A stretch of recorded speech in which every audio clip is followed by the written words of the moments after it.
C'est toujours pour nous un plaisir extrême de vous accueillir ici à l'Aquascope de Virel où le dénominateur commun est évidemment le mot nature, mais une nature sauvage, gérée. Et gérée de quelle manière?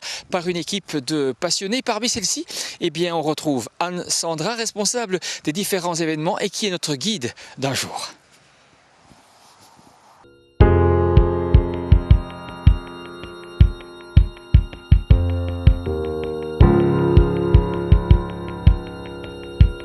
L'Aquascope, c'est un centre nature fait de verre et de bois, construit sur les berges de l'étang de Virel. Ce large plan d'eau est situé dans un écrin de verdure dans la région de Chimay entre Fagnes et Calestienne. Tout y est mis en œuvre pour vous assurer un accueil chaleureux et vous emmener à la découverte d'une nature riche et préservée. Ici, pas d'animaux en captivité, pas de sensationnalisme, pas d'artifice.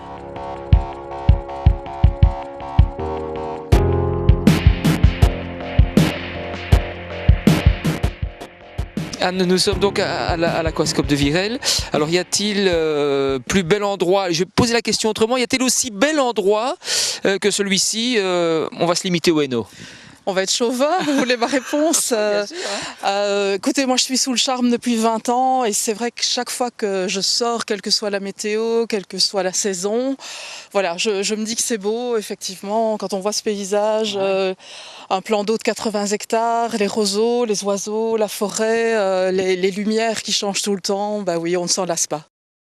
C'est une réserve naturelle, donc on est là à la fois pour protéger les différents milieux, on est là pour essayer d'accueillir au maximum le mieux possible donc cette faune, cette flore, un maximum d'espèces, vraiment préserver une biodiversité, l'aider peut-être à se réinstaller. Puis on est là aussi pour éduquer, sensibiliser, accueillir le visiteur et tout ça doit faire bon ménage, mais ça marche depuis 30 ans donc c'est que le pari était possible, donc vraiment voir ces trois axes, la protection, la sensibilisation, l'éducation, le tourisme sur un même lieu.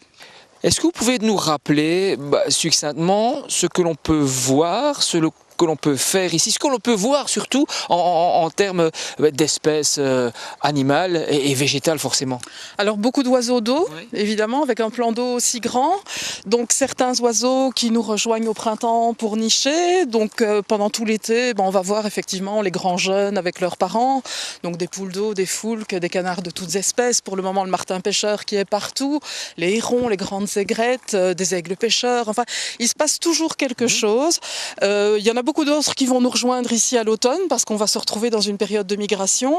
L'hiver, eh bien, on peut avoir des oiseaux qui vont passer tout l'hiver chez nous parce qu'il fait trop froid dans le Grand Nord et donc ils descendent un peu plus. Et puis voilà, la boucle est bouclée. Alors du côté des plantes, c'est très riche parce qu'il y a plein de milieux côte à côte. Donc on a la grande roselière, donc là on a quasiment que des roseaux. On a plein de prairies marécageuses, plus ou moins humides selon les endroits, des forêts très sauvages. Et on a la chance aussi d'être entre deux régions différentes. Donc d'un côté de l'étang, on a plutôt de l'argile et du schiste, et de l'autre côté, on a du calcaire. Donc le sol fait aussi qu'il y a une diversité. On a chacun ici dans l'équipe nos missions. Certains sont là pour l'éducation, d'autres pour la conservation de la nature et le suivi. Et puis alors, on a plein de gens aussi qui sont là pour faire passer les connaissances, passer la passion. Et ce sont notamment des bénévoles, des accompagnateurs nature. Donc quand le visiteur vient à l'Aquascope les week-ends et les vacances scolaires, on a tout un réseau de bénévoles qui est là pour les accueillir. Donc essayer de leur transmettre un petit peu les clés. Parce que le visiteur qui vient ici ne sera peut-être pas attentif justement à cette richesse, à cette diversité. Donc il faut un peu leur ouvrir les yeux, leur tendre la main et puis aller se balader avec eux et leur montrer voilà, que c'est très beau, que c'est très riche et que ça mérite toute notre attention. Alors aussi bien ici évidemment qu'ailleurs, parce que la nature c'est pas qu'à Virel. Donc le but voilà, c'est vraiment de conscientiser le public et de leur donner envie d'aimer cette nature, de la protéger.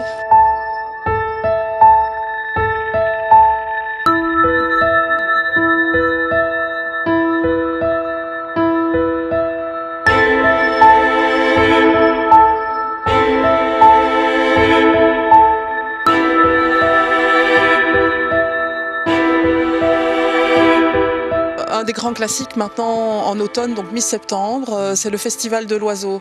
Donc ça a démarré d'un festival de matériel optique. Donc le but c'était de proposer différentes marques, différents modèles de jumelles, de longue vue, maintenant d'appareils photo, d'objectifs. Le festival permet de comparer les marques, les modèles et surtout d'essayer quand même dans un endroit magnifique qui s'y prête très très bien.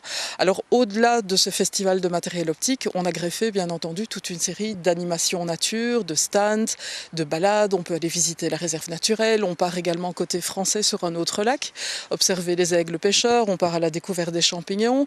Il y a un concours photo également qui s'adresse aussi aux enfants. On aura des animations photo où les enfants pourront apprendre un petit peu, bénéficier de conseils et puis après ça présenter leurs photos au concours. Donc ça part vraiment dans tous les sens. Et puis alors on a aussi beaucoup d'artistes animaliers. Donc dans ce milieu-là, on a beaucoup d'amis. Et donc on a une dizaine de photographes, de sculpteurs, de peintres, de dessinateurs qui vont venir exposer et qui vont venir surtout à la rencontre avec le public parce que le but c'est le partage quand même, c'est la convivialité et c'est que tous ces gens puissent se rencontrer, puissent discuter, partager leur expérience, leur savoir, leur passion et ça va être très chouette. Et ce que je veux qu'on retienne des événements, c'est vraiment ce plaisir d'être là, ce partage, parfois la gourmandise aussi, enfin vraiment les plaisirs simples, les choses toutes simples de la nature, les bonnes choses à manger, et voilà, dans tous nos événements, c'est vraiment ça. Et alors aussi bien pour les animateurs que pour les artistes, que pour le visiteur, que tout le monde ait plaisir à être là. La fin de la saison va se marquer aussi par un événement, celui-là plus familial. Oui, et très gourmand. Quand je parle d'événement gourmand, c'est surtout celui-là. Donc c'est tout d'abord un événement gratuit pendant tout un week-end. Donc ce sera le 18 et le 19 octobre. C'est un grand classique à Virel, c'est la foire aux pommes. Alors ça, c'est un projet qui nous tenait à cœur aussi. Bon, dans notre alimentation, on a un peu tendance à tout banaliser. Hein, on trouve des pommes vertes, des pommes rouges, des pommes jaunes, mais on ne sait pas ce qu'on mange ni d'où ça vient. Et on avait envie, autour de la pomme, de parler aussi de diversité et de conservation. Donc c'est un projet multiple, c'est un projet où on va essayer de sensibiliser le grand public peut-être à planter des pommiers ou des poiriers, des pruniers, mais peut-être d'anciennes variétés, hein, des choses pas tout à fait classiques. Et donc cette foire aux pommes, c'est aussi un grand marché aux fruits où on peut venir faire ses provisions. Donc sous un grand chapiteau, on a 5 ou 6 tonnes de fruits, essentiellement des pommes et des poires, une quarantaine de variétés. Et c'est pas ici que vous allez trouver de la Granny Smith. Hein. Donc on essaye. D'abord, on travaille avec des producteurs belges aussi, parce que le local, enfin, c'est d'actualité, c'est important. Donc, on travaille avec 3 ou 4 producteurs locaux et on essaye avec eux de présenter un maximum de variétés différentes et des variétés que vous ne trouvez pas forcément dans le commerce. Le dénominateur commun, ici, reste, et vous avez prononcé le mot plusieurs fois d'ailleurs, hein, la nature. Oui, la nature, et la nature, le partage. Et je pense on ne peut protéger que ce qu'on aime. Donc, il faut d'abord faire aimer, il faut toucher les gens, il faut leur dire, bah oui, écoutez, c'est important. Mais alors, une fois qu'on a pris conscience que c'est important, que c'est beau et que ça fait du bien d'être dans la nature, on a envie de protéger. Donc, c'est la première étape.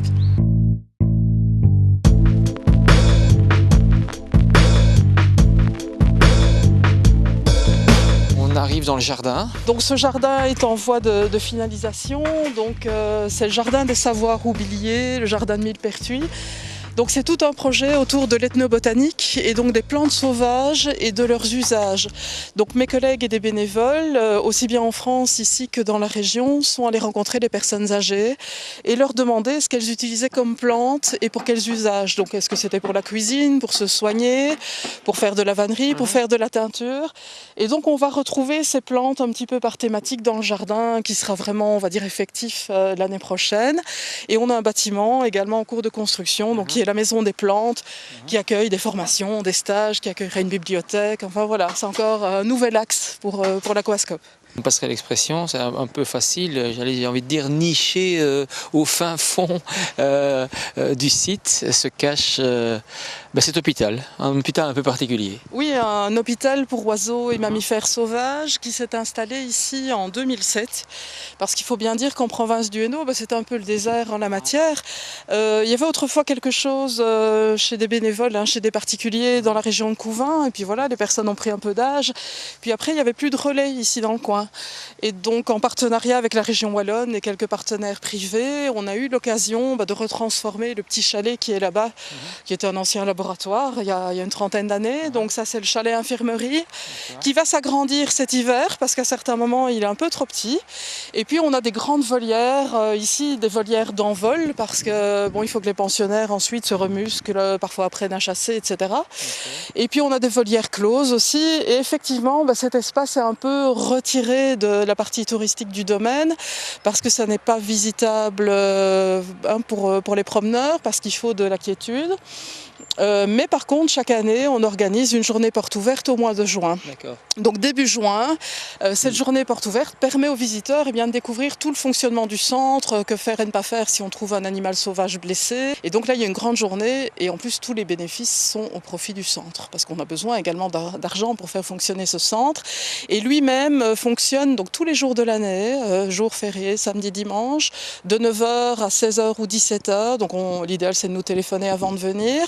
Et c'est animé par une équipe de bénévoles. Donc ces bénévoles, on leur doit vraiment beaucoup parce que certains viennent 1 ou 2 fois par semaine pour s'occuper des animaux blessés. Alors le but, évidemment, c'est de remettre en liberté. Et régulièrement, pendant nos événements, on assiste à la remise en liberté de 1, 2 ou 3 oiseaux. Tout dépend un petit peu des pensionnaires qui sont prêts ou non à repartir.